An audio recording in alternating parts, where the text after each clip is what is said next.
Ora que nós vamos a decisão para com arma, é hora de falta de seriedade do governo aqui. Por sobre no começamento no começamento de ano passado, mais de mesa a se pergunta riba a problemática de arma, a diferente pergunta via seu direito de pergunta, a reunião pública que não, então o ministro Rocochonga indicar que a arma não é um problema. Então o Obotawak que tem certa decisão que o de tomar, que está claramente indicar que a arma sim é um problema.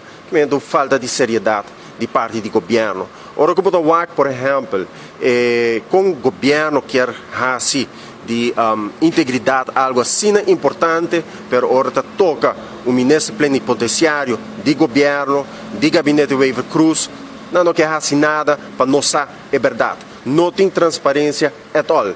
E a investigação que está clara, dia biel, supostamente ainda está andando, então não me se danha a investigação.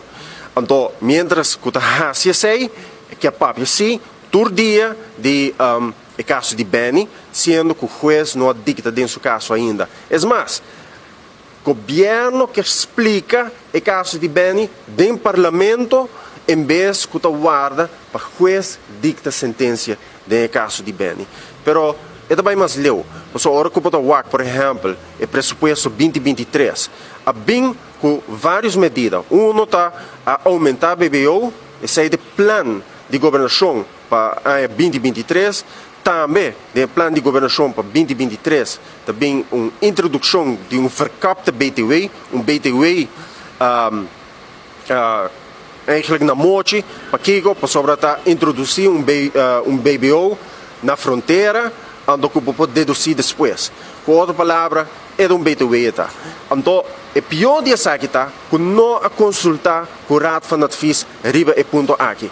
Então, ainda, governo, ministro Chomara, ministro Evelyn, também no parlamento, então está não, sobra o parlamento está busca somente riba lo qual está gasto, não, riba lo qual está salida de governo.